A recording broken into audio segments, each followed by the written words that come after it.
CNN Center in Atlanta. Coverage of Election 2000 continues. Here again, Judy Woodruff, Bernard Shaw, Jeff Greenfield, and Bill Schneider. 12 o'clock on the east coast of the United States, and we are able to make a call in the last state to close its polls tonight. Alaska, the land of the midnight sun, goes to George W. Bush. It's 3 electoral votes. No real surprise at all here. This state has only voted for a Democratic candidate once since it became a state in the year 1959. So here's the total. George W. Bush, 240 electoral votes. His are the red states on that map. They are from east almost all the way to the west. Al Gore, 231 electoral votes. The states in blue, counting California, and going all the way over to the state of Maine. It is a close Look at this. Just election. 6 states left. One of those will put somebody over the top. We don't know who it's going to be. It's amazing. This is the raw vote total at this hour, with 2/3 of the precincts across the United States reporting. Look at that, 49% going for George W. Bush, 35.1 million to 34.57 million. What is that, about 500,000 About half votes? a million votes. 70 million votes cast, and half a million votes separate them. That's right. Let's see now, when was the last time? Hubert Humphrey and Richard Nixon. Nixon took a $500,000 vote win. Before that, you got to go to Kennedy-Nixon. But this is the closest race in 32 years, and who knows, it could get closer.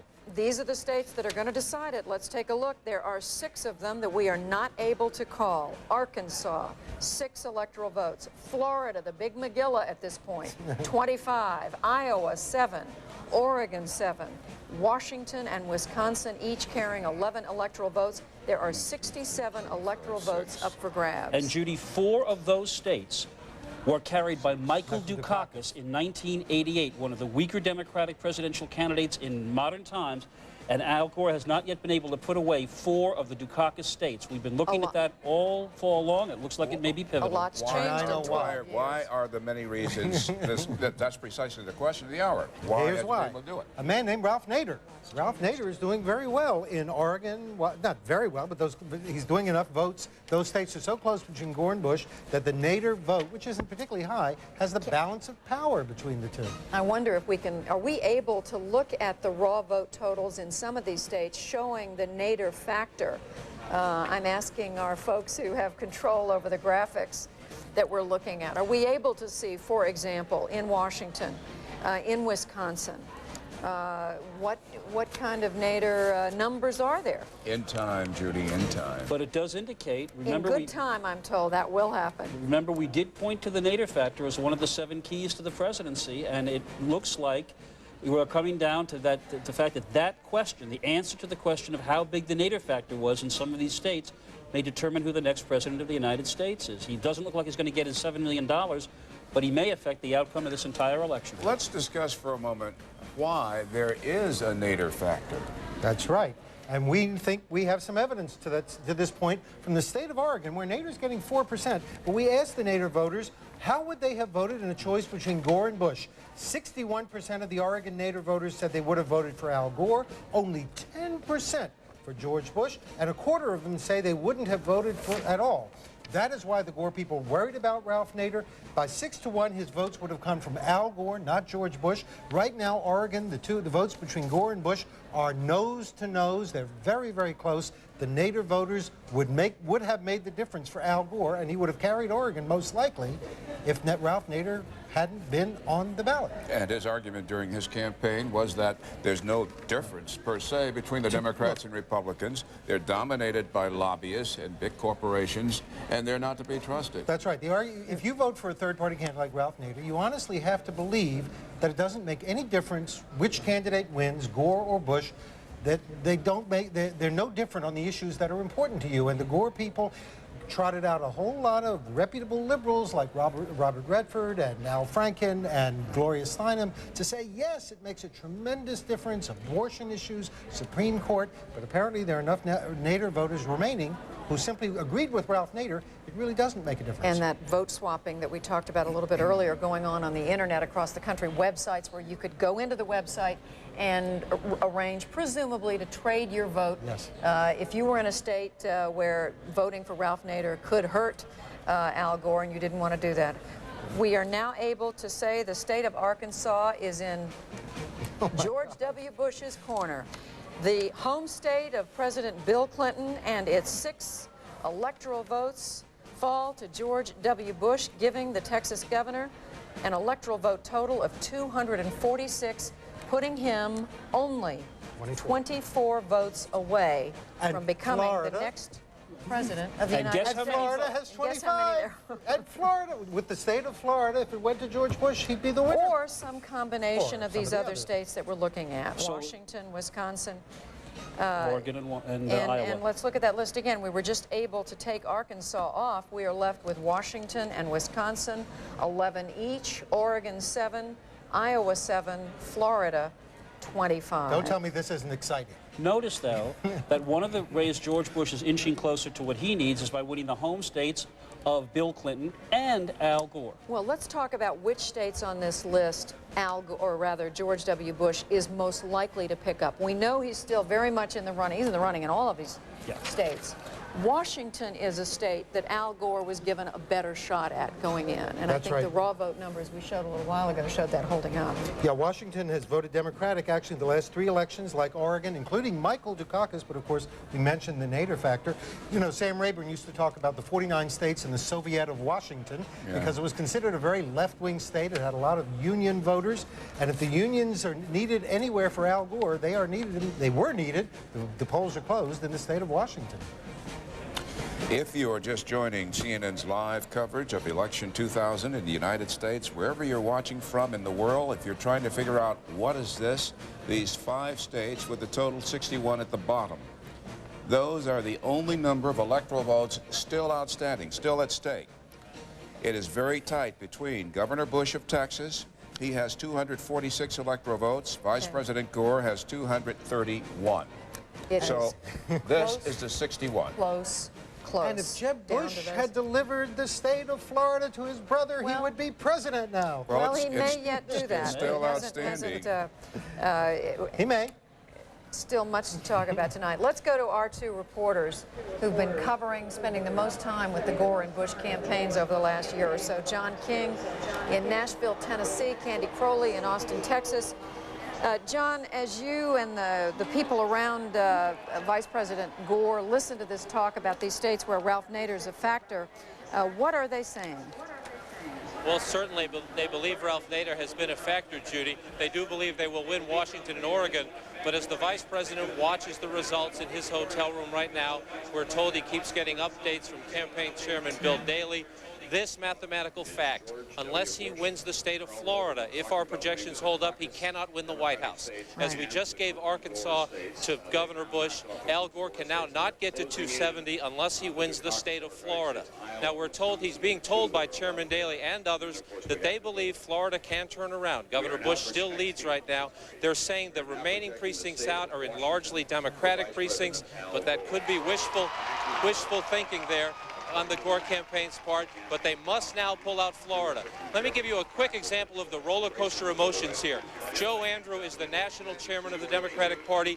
He came out here a short time ago and said he was confident of a Gore victory, confident they would win Florida. Ed Rendell, though, the former Philadelphia mayor and the general chairman of the Democratic Party, already pointing fingers at the Gore campaign. He says they should not have pulled their advertising money out of Ohio, and he says they should have made greater use of President Clinton on the campaign trail, especially in Arkansas, the state we just gave to Governor Bush. Ed Rendell saying they only let the president go there one day. They should have sent him down there for 3 days or perhaps an entire week. Back to you. You do get the sense the recriminations are already beginning, even though we don't know the outcome yet. This is going to be a very painful night for the person who loses. We are calling the state of Washington for Al Gore, and it's 11 electoral votes. We just heard John King say the Gore campaign expected to win the state of Washington, and we are at CNN now able to give those electoral votes to the vice president based on our examination of exit polling and the key precincts. Now here's the total. George W. Bush, 246. Al Gore, 242.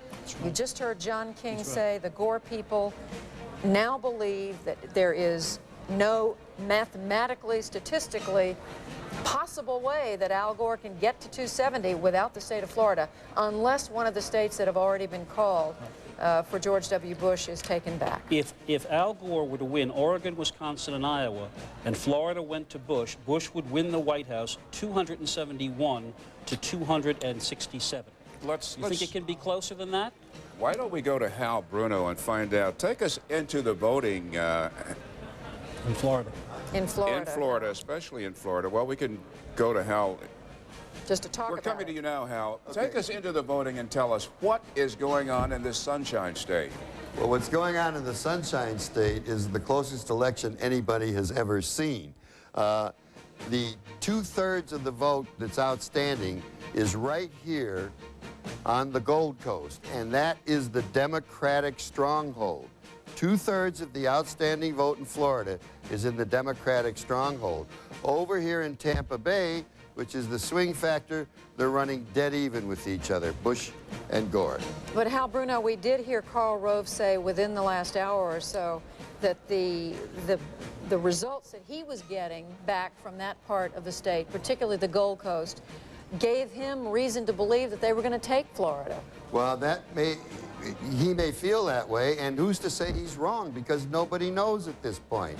But that was an hour ago, Judy, and the way the count is going there, it's so close that it literally is changing every few minutes. So, Hal, you're saying that 2/3 of the outstanding vote in the Democrat stronghold stretches from South Miami, Miami-Dade County. From North Miami up to Fort Lauderdale, up to West Palm Beach. And Broward County is about 15% of what's outstanding, just Broward County alone, and that is the stronghold within the stronghold. And Hal, you're saying simply that those votes have not been counted yet. That's right. And what it comes down to this is Florida could go either way at this point. We don't know who's going to win Florida. Right now, our vote total, with 86% of the precincts reporting, George W. Bush has 50%, a little over 2.4 million votes, to Al Gore's 48%. A little over 2.3 million votes. It's a 100,000 vote lead for those of us who like our numbers uncooked and raw.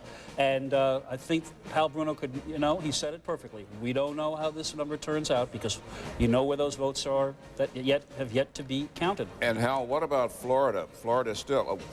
Wisconsin still has 11 electoral votes, and we're not able to call that yet. Yeah, Wisconsin also has gotten much closer.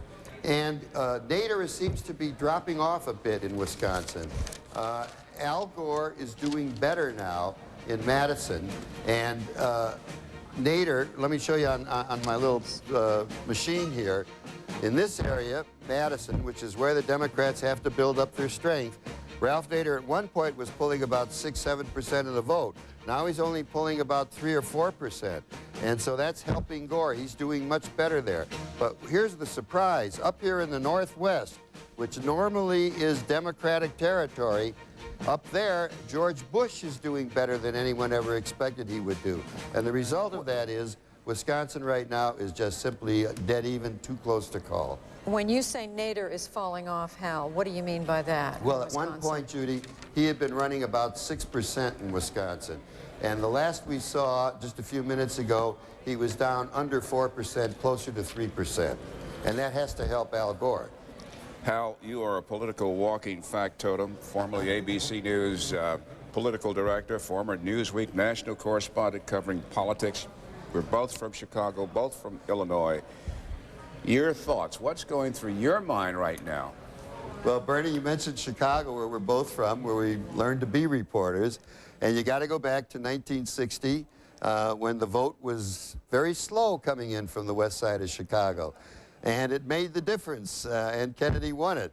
No such thing is occurring today. Same thing, though, happened in 1968, where the vote was slow coming not only from Chicago, but also from parts of Missouri. And again, there's nothing like that happening today in those places. I think the vote coming in slow today is simply because it's such a complicated thing.